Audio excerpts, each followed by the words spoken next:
thank all the new students of the Bicol College for choosing Bicol College in your education.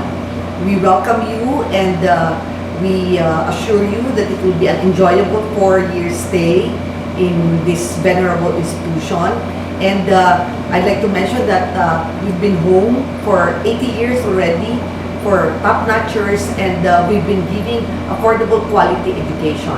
We welcome you, and we hope that despite the fact that we have virtual mode of teaching and learning, it will really be a most memorable 4-year stay. And I just want to remind all of you, continue to keep the faith. Continue to keep the faith in yourself, in your school, in your friends, and in making sure that you'll be able to reach your dream of finishing quality education in this prestigious institution. And once again, God bless all of us. Thank you.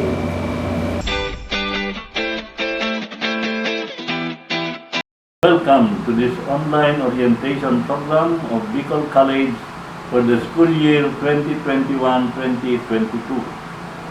To our students taking up criminology, business education, teacher education, AB, computer science, accountancy, thank you for enrolling this semester in spite of the difficulties that we are currently facing as a result of this pandemic.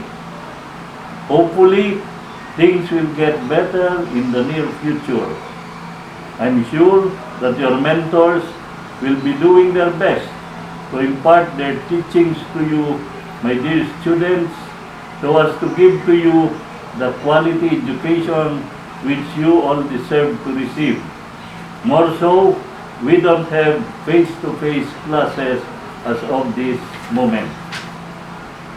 So, as we conduct this orientation, I request all of you to listen very carefully to what our speakers have to say, especially to our new students. Once again, to all our enrollees, welcome to Bicol College. Thank you and good day. God bless us all.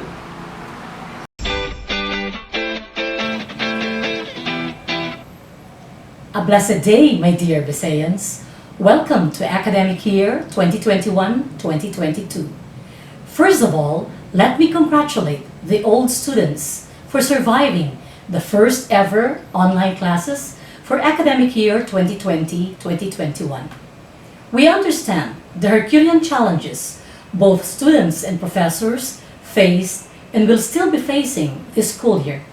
But despite these difficulties and barriers, we all survive. So a round of virtual applause to all of you, my dear students and professors. It has been almost 2 years since COVID-19 pandemic dramatically changed and impacted to a great extent the way our educational system works. This is not actually the first time a pandemic has forced distance learning upon embattled students. As a matter of fact, in 1865, the Great Plague of London forced Sir Isaac Newton, the great English mathematician and physicist, and his classmates out of their college for about a year. Still, Newton has used his time at home to develop and hone his skills in math and science. I know you may not be in the midst of revolutionizing math and science, but you can take control of your learning and keep up with your online classes, whether it be on synchronous or asynchronous modality. Nothing should stop you, my dear students, from achieving success in any way you choose to define it. Always take advantage of every opportunity to develop yourself, and this includes utilizing the many student resources and support services available to you. Later on, you will hear from our speakers of the different student services that you can and may avail of even this time of pandemic.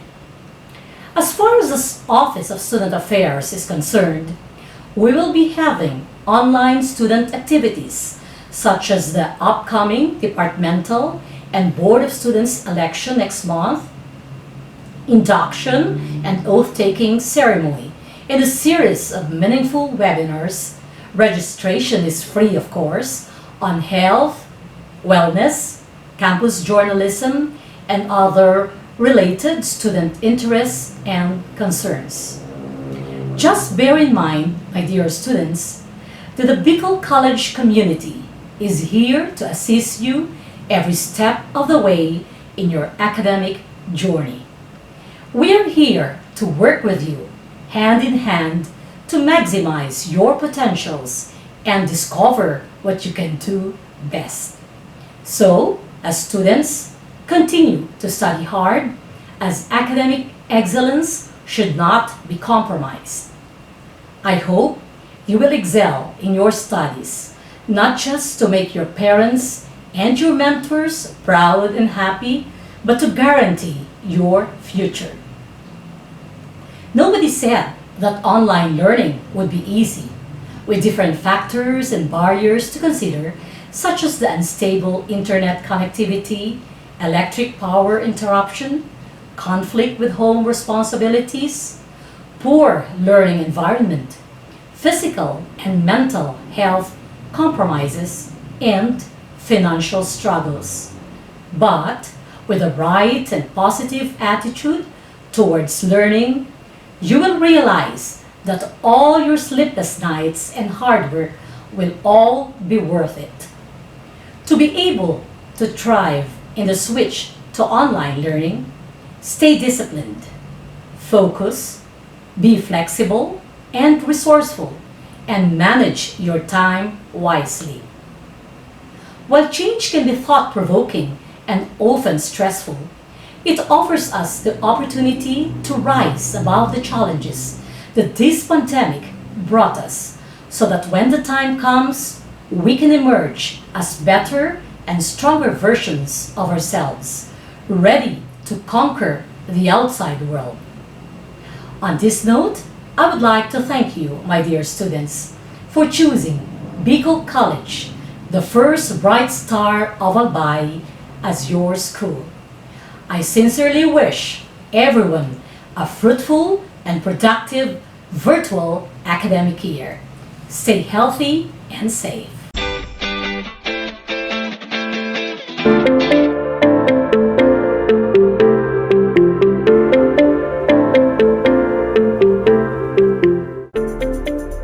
Miss Helen Alcantara, Evaluator, Bachelor of Elementary Education, Bachelor of Secondary Education, Bachelor of Physical Education. Miss Daisy Barra, Evaluator, Bachelor of Science in Accountancy, Bachelor of Arts in Political Science, Bachelor of Library and Information Science, Graduate School. Miss Richelda Fegason, Evaluator, Bachelor of Science in Criminology, Bachelor of Science in Industrial Security Management, ETEAP, Expanded Tertiary Educational Equivalency and Accreditation Program. Miss Maisel Nas, Evaluator, Bachelor of Science in Computer Science, Bachelor of Science in Business Administration, Bachelor of Science in Entrepreneurship. Miss Flora Baldeo, Front Desk Officer. Dr. Teresa T. Nasser, School College Registrar.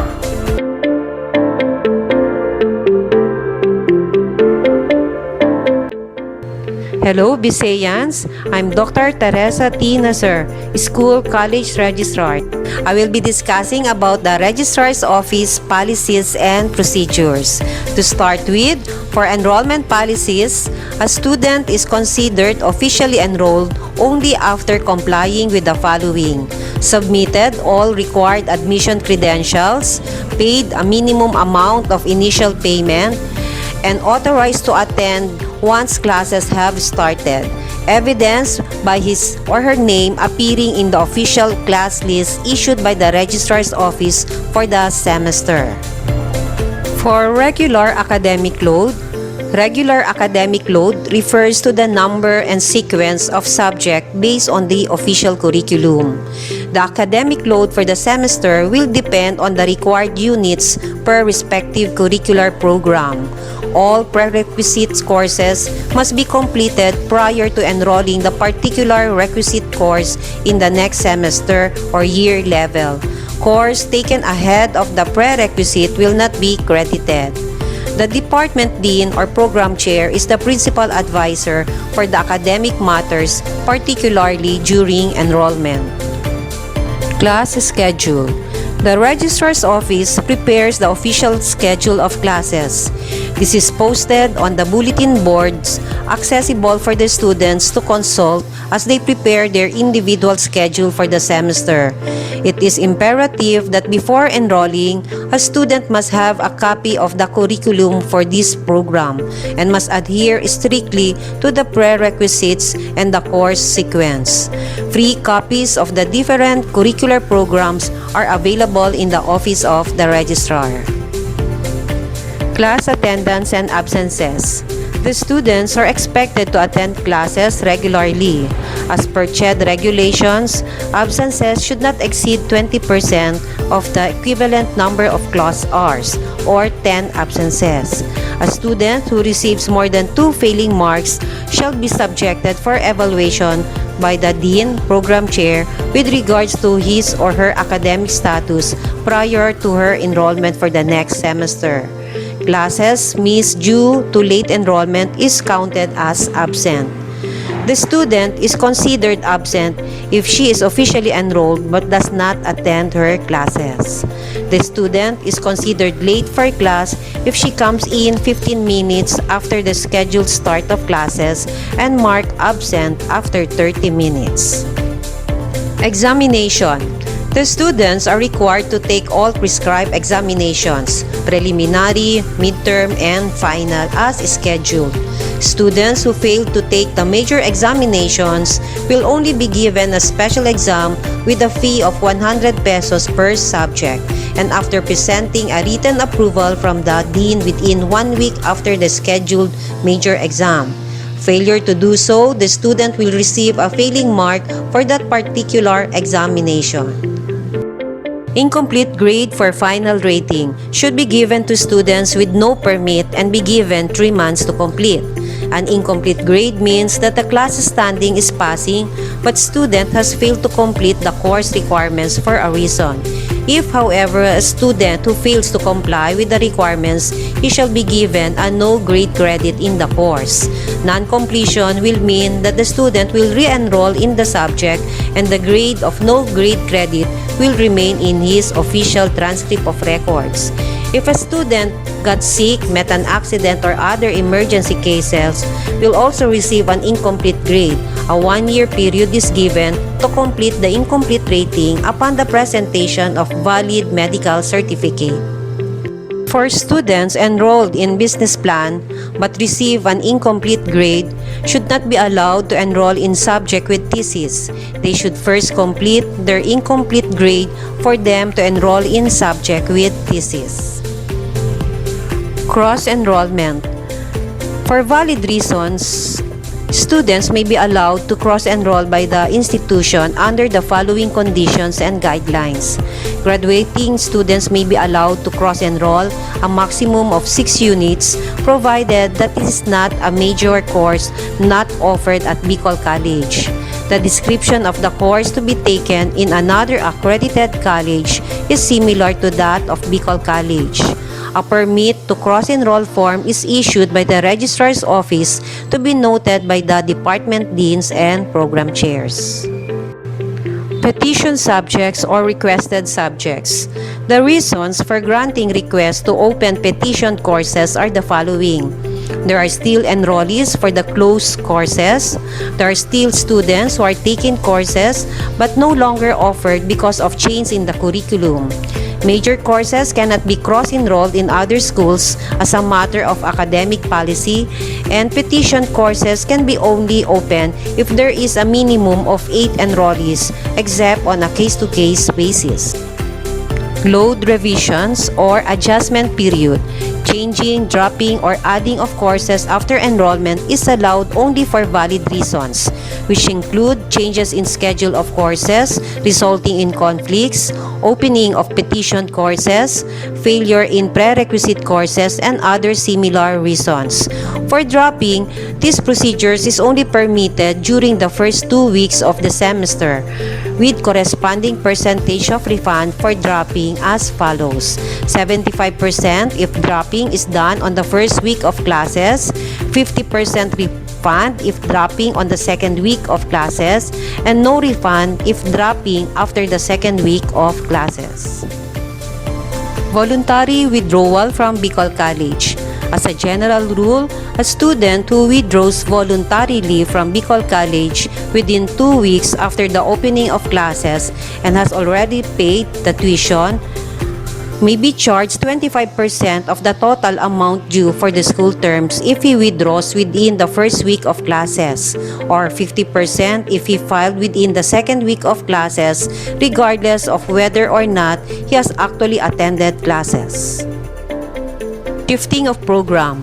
Students are allowed to change their program provided that it is approved by the dean or program chair and noted by the registrar's office. For purposes of evaluation, application to shift program should be filed at least 2 weeks before enrollment. Thank you, Bisayans. Thank you for listening.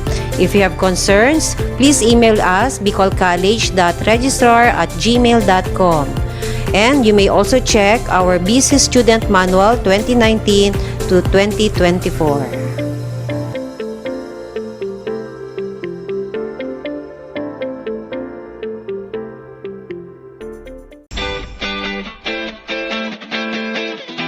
Good morning, Bisayan. Welcome to Bicol College. I am Esther Listor, your Chief Librarian, and today I was tasked to talk about the BC Library. Let's start with the vision and mission of the library. The Bicol College Library is envisioned as a place that supports lifelong learning by anticipating and responding to client needs for information, to encourage a desire to read, and to enrich the quality of life in the community. The primary mission of Bicol College is to contribute to the goals of the college in attaining academic excellence by providing the college community an access to information. This academic year 2021-2022, Bicol College Library will continue its services through the remote delivery of instruction. Despite of this pandemic, the library will never stop its services and will continue to support the informational needs of the BC community remotely. Keeping its patrons' learning needs is the top priority of the library. Thus, online reference service and support have been provided. Access to library services has been extended, and access to electronic resources has been promoted and made accessible. Library ensures that it will adapt the new trends in these challenging times for education and will continuously support the college in implementing the demands of the new academic environment. The library will always remain engaged, connected, and committed to support the informational needs of our clients. So the library created innovations in its services that will answer your needs in today's new normal. We are introducing to you the BC Library Information Resources Hero, Carlos and Ida. Carlos stands for Current Awareness Reference Librarian Online Services. So you don't need to physically visit the library, hence you can access to the library resources with the help of Carlos. We offer the following services. Current Awareness Service. The library informs its patrons of the new acquisitions and services through the social media. Current Awareness Reference Librarian Online Services will help library clients remotely or virtually. All you have to do is to send your queries, requests, or concerns to Carlos. You may reach us through our official Facebook page, Bicol College Main Library, and through our contact details that will be placed on your screen on the later part of this orientation. Another service that we have is the online library orientation.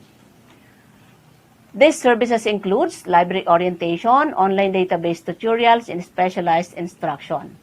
The online library orientation is a much needed at this time to acquaint the faculty members and students on the library's guide to new normal, most especially on the access and use of electronic services. Another services is the Ask a Librarian. Those who have questions may ask a librarian for assistance via email, phone, call, text, or chat via messenger. Another service that we have is the document delivery service. Readers may get full-text electronic journal articles, free ebooks, and book chapters from subscribed databases and free access resources. If you need a particular information, just tell us the topic, title of the book, and we will provide you the resources by taking picture or scan a limited page or a chapter of a book to serve as reference. And we will send it to you via email or messenger. Library materials are protected by copyright law and library practice the Fair Use Act. They can also request for abstract of theses and dissertations available in the library. Another one is we have the Fact Finders.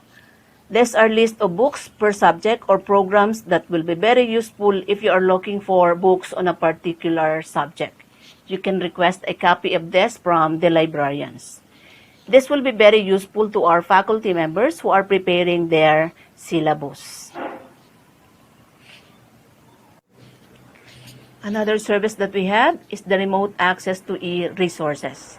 This includes e-resources on trials, free access links, and InfoTrack 100 e-journals.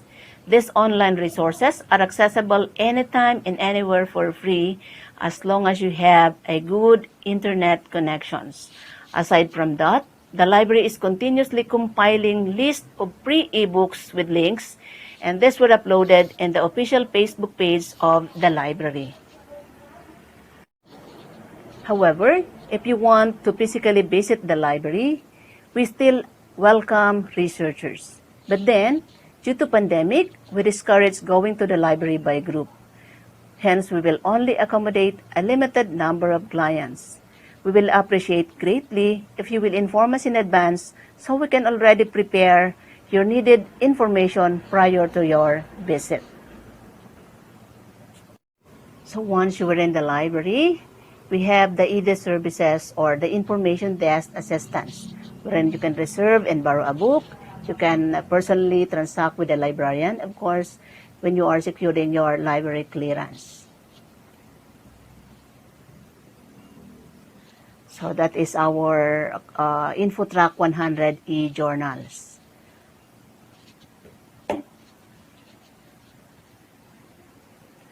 But then, if you're in the library, you have to observe the following library protocols. No? Okay. So, our library is open from 9 a.m. to 4 p.m. Monday to Saturday. But then, of course, you can always contact us through our Carlos. It's a 24/7. So, if you have any queries or concerns regarding the library, you can contact us with the following contact details as shown in your screen. You may screenshot so that you have our contact and you can reach us anytime. We are very much willing to assist you in your research needs. Okay, and that is our official Facebook page. With that, thank you very much and keep safe, everyone. Good day, everyone.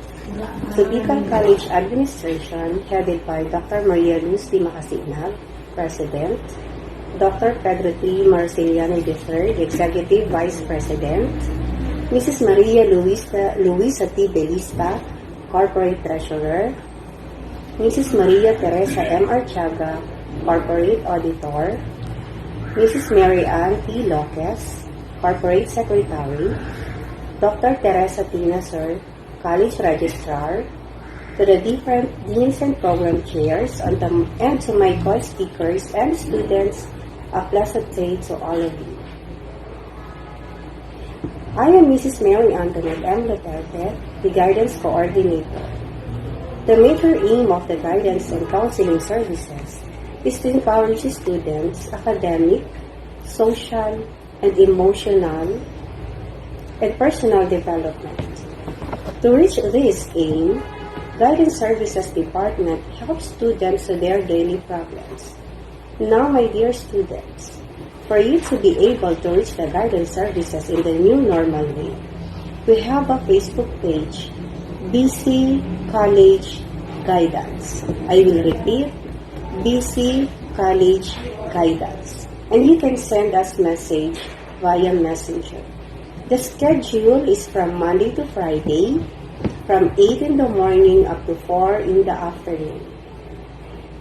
And every Saturday, from 9 up to 11:30 in the morning. I can also entertain a face-to-face counseling by schedule, or you can also visit us here in the guidance office on the said schedule. For further announcement, I would like to encourage you to join with us in the Peer Counselors Organization. You can fill out forms in the Facebook page and we will contact you. Whatever the updates or upcoming activities, we will post it in the Facebook page of Bicol College Guidance, or shall I say BC College Guidance. I will repeat, BC College Guidance. Again, this is Mrs. Mary Antoinette M. Duterte at your service. Thank you and God bless us all.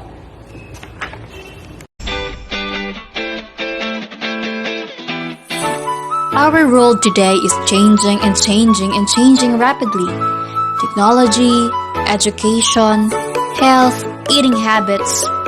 There is hardly anything in life that is not changing. Some changes we like, while others create fear and anxiety. According to the World Health Organization, health is a state of complete physical, mental, and social well-being, and not merely the absence of disease or infirmity. The greatest wealth is health, and a healthy outside starts from the inside. Therefore, a healthy well-being is one of the greatest aspects of our lives. Living in a healthy environment is very essential, most especially to the students. Bicol College, a private non-sectarian educational institution located at the Raga Albay, directed their goal to have a wellness team at their school. This PROCOA-accredited school works with a leadership team and admins in order to encourage, create, and strengthen the students and their families, as well as staffs, to reach their wellness peaks. The BC Clinic aims to provide a quality health care teams and education to help the Visayan students stimulate their physical, mental, social, and spiritual health so that they will become an effective, self-sufficient, and accountable member of the community. This quality service welcomes any student or school staffs from Bicol College. In here, we ensure that our services are highly confidential, convenient, and free. Our healthcare makes sure to listen to the students' and staff's voice. We acknowledge and respect the individuality of each person. We ensure access to services and support in the whole BC campus and create a sense of belonging through meaningful connection. Nowadays, school curriculum had made its academic shift from face-to-face into an online blended mode of learning. Students need to stay at home and do their schoolwork there in order to keep them safe. However, despite of these academic hindrances, the BC Clinic didn't cease to extend their services. A Facebook page where students can easily access and reach out has been made. In this online consultation, anyone can consult freely All they have to do is to message us and we will reply right back at their queries. Together with the school physician, Dr. Erica Joy P. Villaluz, the school dentist, Dr. Levi Mogliare, and the school nurses of Bicol College, Nurse Jinky Bigueras from College Department, and Nurse Shirley Lavinia from Elementary Department, it is guaranteed that everybody's health is our top priority. With that, we believe that if you listen to your body when it whispers, you won't have to hear it scream. Our future and success depends on our healthy living. Indeed, as what Mahatma Gandhi have said, it is health that is real wealth and not pieces of gold and silver.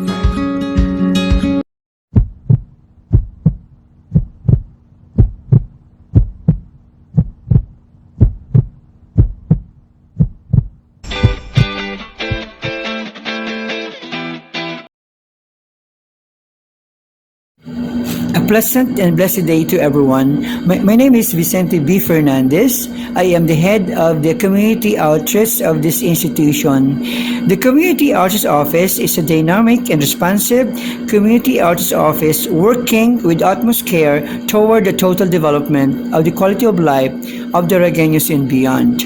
Its mission is to conduct and provide necessary support to rights, respectful, relevant, and sustainable community outreach programs in the adopted community and strengthen collaborations with government and non-governmental agencies.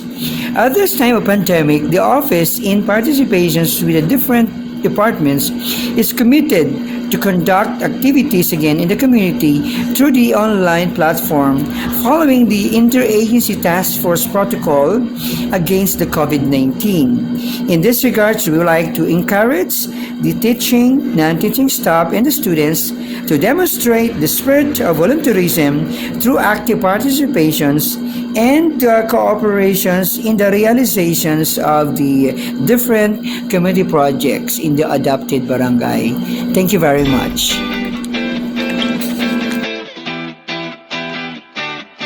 Good morning to our administration, President, Dr. Maria Luz T. Macasina, Pedro T. Marciliana III, EVP, Mrs. Maria Luisa T.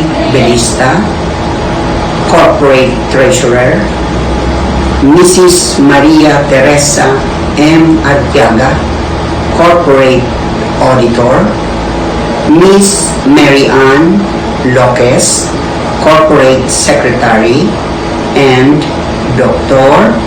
Teresa T. Nasser, College Registrar. This is your spiritual coordinator, Teresita U. Ainera.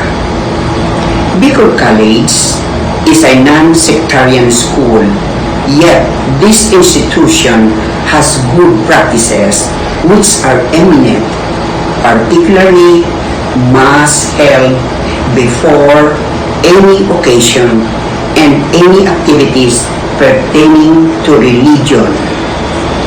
We do not require students to join our activities.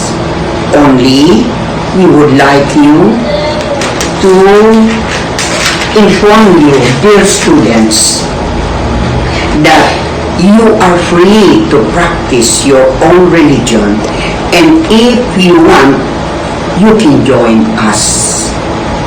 We organize recollection, Bible reading, or Bible studies, which we had before, which we call it the bread, meaning Bible reading. In this regard, I am inviting you, dear students, to come and join us in our venture for a good and peaceful life. We have it here at Bicol College Incorporated. Good day, everyone.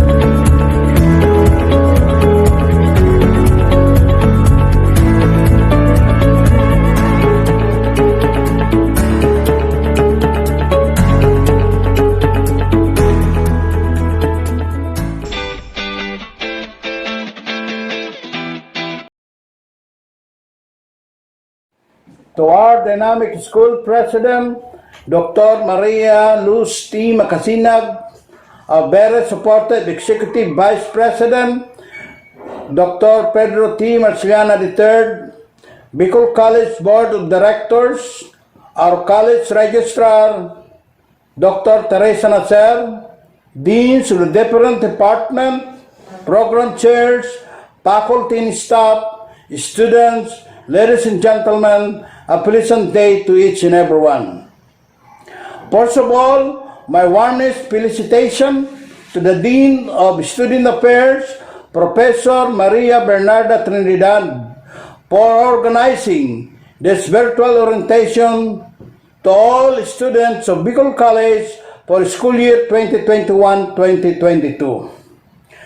My warmest welcome to all freshmen and transferee, and welcome back to all students. Bicol College offering quality and affordable education, and awarded by PACOCOA as the fourth accredited program in the Philippines. For the past 20 years of the implementation of NSTP has been filled with numerous challenges, like the prospect of repealing of the NSTP law, non-operationalization of school-based NSRC, community-based NSRC, non-accreditation of NSRC reservists, to name a few. But despite of all of these challenges, as the NSTP Director of Bicol College, I remain steadfast in the commitment to deliver the best training to all students with the strong support of the Bicol College administration. Indeed, the success of this NSTP depends on the commitments of each and every one. May I remind all NSTP students, if you have any concern in your NSTP, just visit me in my NSTP office every day 4 to 5 p.m. Once again, thank you and mabuhay tayong lahat. Good day, my dear students of Bicol College. As sports director of the school, I am happy to announce that historically, Bicol College has always been a champion in basketball. During the last 15 years, we are the only Grand Slam team in the Governor Joey Salceda Cup in Albay. When we say Grand Slam, we have won 3 consecutive times in the same tournament. We also won in the first Peña Francia Mayor's Cup in Naga City, dubbed Legazpi meets Naga. Bicol College played against Ateneo de Naga University, Mariners College of Naga, University of Nueva Cáceres, Divine Word College of Legazpi, and Aquinas University, now UST Legazpi. Bicol College was declared champion of the first Peña Francia Cup in Naga City. Bicol College is also champion in the Philippine Collegiate Champions League, Albay Province, where BC played against Southern Tagalog champion Manuel and Verga University of Lucena City. Philippine Collegiate Champions League is a yearly nationwide tournament of schools and universities. Bicol College has also been champion in many congressional cups. So if you have a talent, skills for any sports, we have available scholarships for you. For those who are interested, you may inquire from Sir Godofredo Lieno. Thank you and welcome to Bicol College.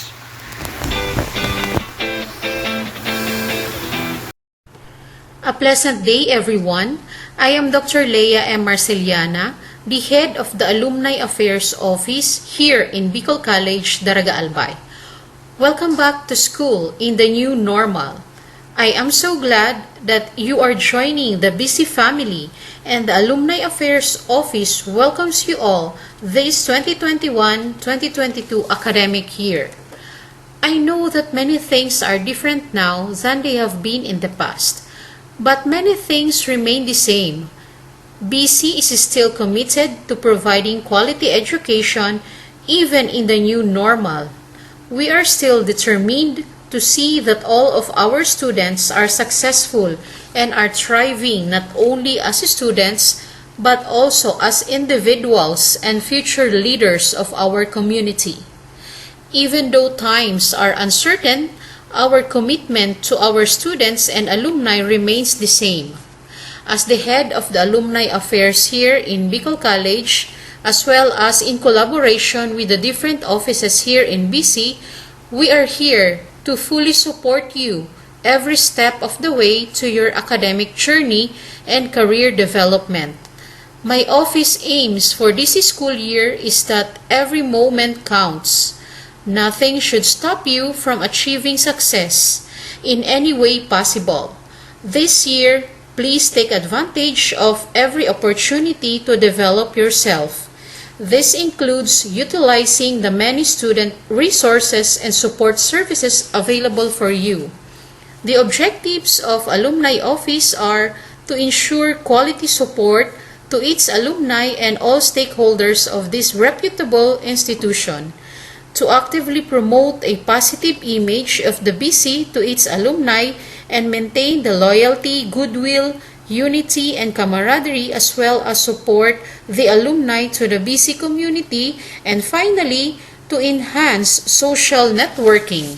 Congratulations everyone! You enrolled in the right institution and you made the right decisions in choosing BC. Keep learning and enjoy synchronous and asynchronous online classes here in our school, because the Alumni Office has a guaranteed program for your job or own business as competitive graduates. Welcome to BC and welcome to your success. Thank you so much, everyone.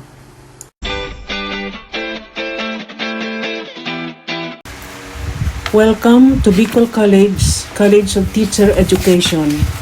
We provide quality instruction and cater to online or distance learning mode for students. You can use your mobiles, tablets, laptops, desktops through messengers, emails, and other platforms. We shall also provide learning modules and tasks will be answered either synchronously or asynchronously. But let us adopt the blended learning mode in this pandemic stage. We have no choice but to accept and adjust to it. As students, you must be supportive and cooperative with your instructors, and I assure you, you won't be left behind. If you have questions, you can raise them during the open forum.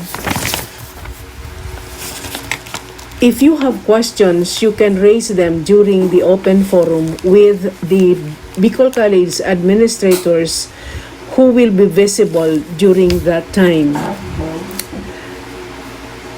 We have to meet halfway because this college is a private institution, and we need each other to move on despite this COVID-19 season. Meantime, I am proud to present to you the three program heads. Dr. Miriam Abion for Bachelor of Secondary Education and Certificate of Teaching. Dr. Zinaida Alejo for Bachelor of Elementary and Early Childhood Education, and Dr. Antonia Operio for Bachelor of Physical Education. Sila po ang kaagapay ko sa College of Teacher Education together with the 20 members of the CTED faculty. Again, welcome.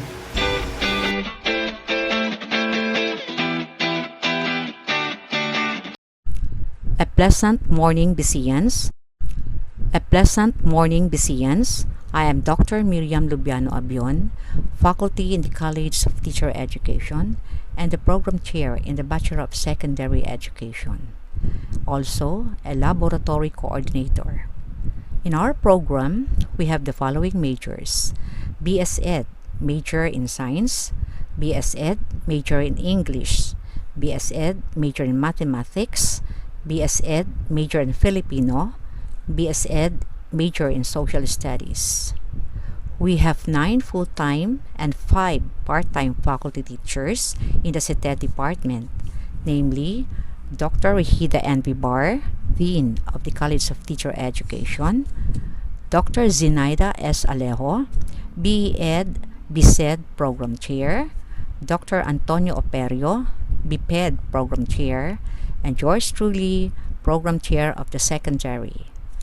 Dr. Teresita U. Ainera, Spiritual Advisor; Dr. Roger Lestesica, Research Advisor; Mrs. Chicky Grace Acosta, Science Instructor; Mrs. Lauren Aicocho, English Instructor; Mrs. Mercedita Longasa, English Instructor; Mr. Godofredo Lieno, Math Instructor; Mr. J. M. Mayor, Science Instructor; Mr. Mark Miraran, Math Instructor; Mr. Edgar Narci Jr., Advisor; BC Coral and PE Instructor; Ms. Janet Rico, Filipino Instructor; and Ms. Marie Garpesa, Filipino Instructor.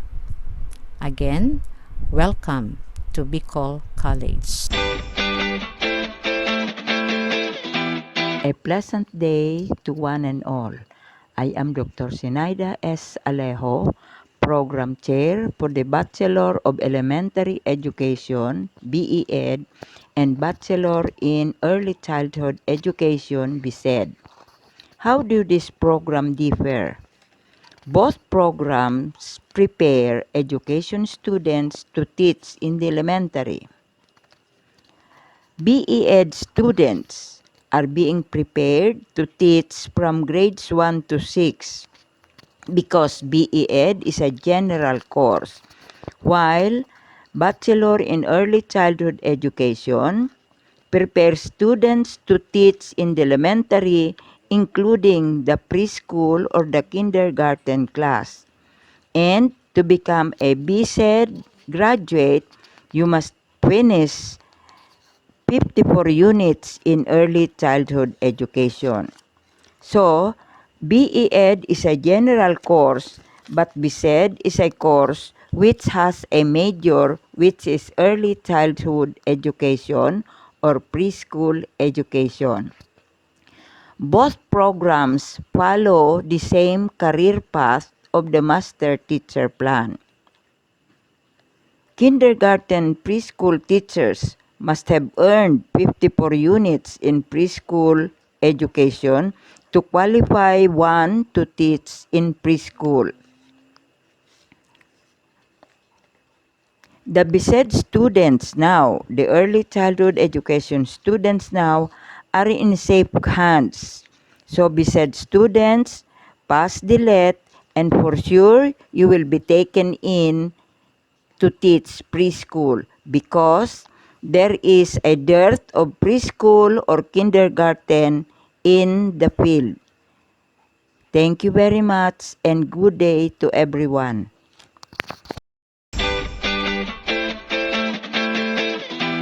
Morning, everybody. Since we are facing the pandemic crisis right now, we are subjected to adapt to a new normal, which is the online flexible learning. This is my strategy on teaching. To cope up the situation, the asynchronous mode of learning classes will be in blended learning. For this, I want your cooperation and patience to be present. On the first day of classes, it will be our orientation and introduction of our syllabus or module. We have the schedule to follow. So you should be online and be active on Facebook or Messenger during the time of your subject. All sessions and activities must be done during the time of your subject. When it comes to submission of output, It will be on your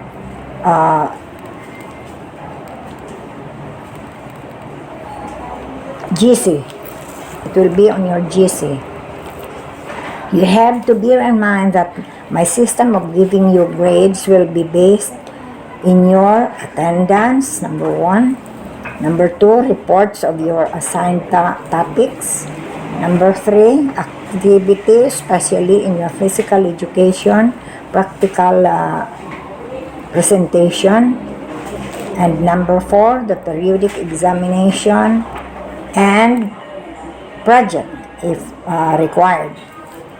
So with the requirements that you will accomplish, good grades is awaiting at the end of the period.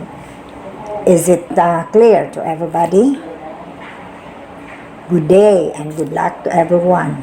Once again, I am Dr. Antonia G. Operio, your professor. Thank you for listening. Hello everyone. I am the Program Chair of the Liberal Arts Department, Consortia Evelyn Spanyo Soto. Our department is offering Bachelor of Arts in Political Science and Bachelor of Arts in English Language. It is our ultimate goal to provide quality education, which is anchored in the vision and mission of the institution. The Liberal Arts Department aims to provide students with exceptional learning environment, prepare them for meaningful personal lives, professional achievements, and responsible citizenship, and provide them with skills in critical thinking and effective communication skill through political science, English language, and relevant courses.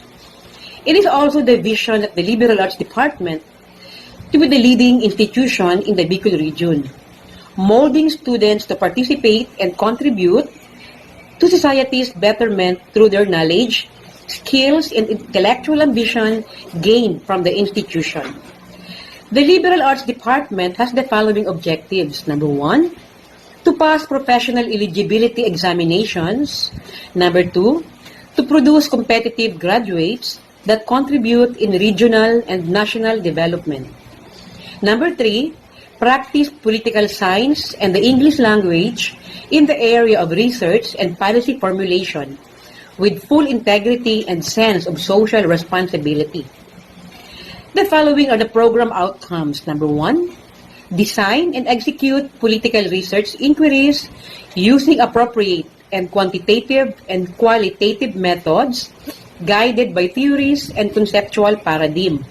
Number 2, critique, judge, and respond to correct issues and problems based on substantive understanding of historical and contemporary developments in the national and global context. Number 3, develop a predisposition towards ethical, political involvement and practice in various forms and levels. Number 4, contribute in the preservation of the distinct Bicolano culture and heritage through humanistic and scientific approaches. Lastly, conduct a bottoms-up community outreach endeavor compliant to sustainable development and good governance principles. The Liberal Arts Department also has the following competent faculty members handling basic courses, such as purposive communication, handled by Dr. Maricel T. Ulaguer, understanding self, handled by Professor Vicente Fernandez, ethics, handled by Ms. Jeneline Magalona, and logic by yours truly. Major subject in English, also handled by the Dean of OSA, Madam Bern Trinidad. Political science subjects handled by Professor Marshall Paeste and Vice President Pedro Marciliana III. And also, we have a new faculty member who will be handling a major subjects in political science. He is Professor Juan Paulo Marciliana Archaga, a graduate of Juris Doctor at the University of the Philippines. We also have Dr. Santi Aranya, who will also handle major subjects in Pol Sci. My dear students, we assure you That, as you graduate, you will be armed with the theoretical knowledge and skills to practice good governance and communication in various contexts and professions. My dear Kapalad, welcome to Bicol College. Your path to success starts here. Always remember that all our dreams can come true if we have the courage to pursue them. Keep safe, everyone. God bless you always. Welcome to Bicol College. Good morning, my dear students. Welcome to Bicol College. I am Mrs. Tita F. Kunum, Principal of Midwifery Department. Being a frontliner is a noble profession. If you have friends, sisters, or brothers who want to become a midwife or a frontliner, they are all welcome here in Bicol College. Thank you very much.